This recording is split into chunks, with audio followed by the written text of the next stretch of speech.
اعمال کی اہمیت تب ہے جب امام صحیح ہو، ورنہ آپ صبح سے شام تک عمل کرتے رہو، اس عمل کی کوئی قیمت نہیں ہے۔ ہو سکتا کوئی کہے کہ مولانا یہ کیسے ممکن ہے، ایک بندہ نیک بھی ہے، صالح بھی ہے، عابد بھی ہے، زاہد بھی ہے، حاجی بھی ہے، روزے دار بھی ہے، سب کچھ کر رہا ہے اور خدا اس کے کسی عمل کو قبول نہیں کرے گا۔ میں نے کہا بھائی کتنی بھی نمازیں پڑھ لے، شیطان جتنی تو نہیں پڑھ سکتا نا۔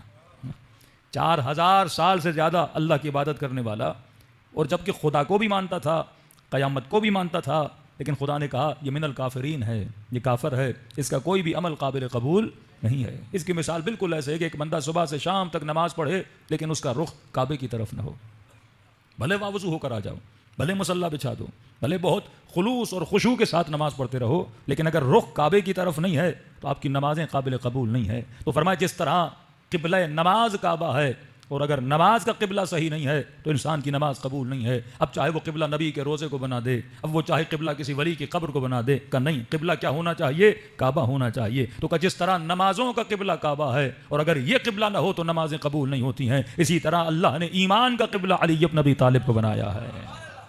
اگر ایمان کا قبلہ انسان کا صحیح نہیں ہے تو نہ نماز قبول ہے، نہ روزہ قبول ہے، نہ عبادت قبول ہے، کیونکہ قبلہ آپ کی زندگی میں ڈائریکشن کو سیٹ کرتا ہے۔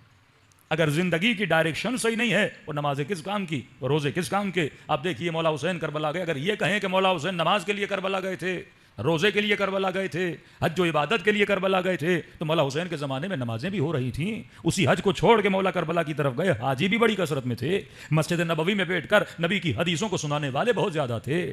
حسن بصری جیسے عابد، قاضی شریح جیسے عابد، یہ عابد ہیں، نمازی ہیں، ابن سعد جیسے عابد، شمر جیسے حاجی۔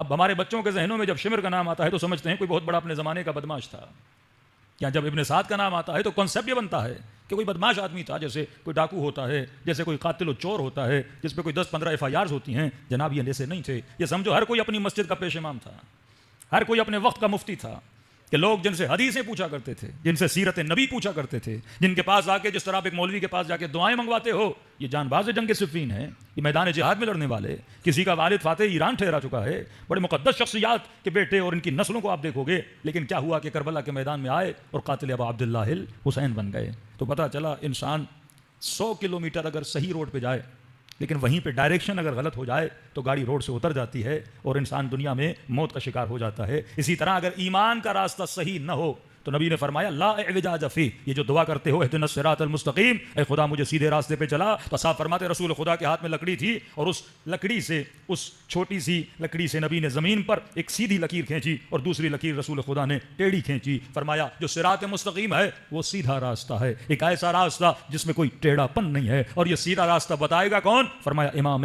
حق بتائے گا۔ پوری زندگی ہر غلط راستے پہ چلا، جب حسین نے سیدھے ٹریک پہ ڈالا تو جنتی بن گیا۔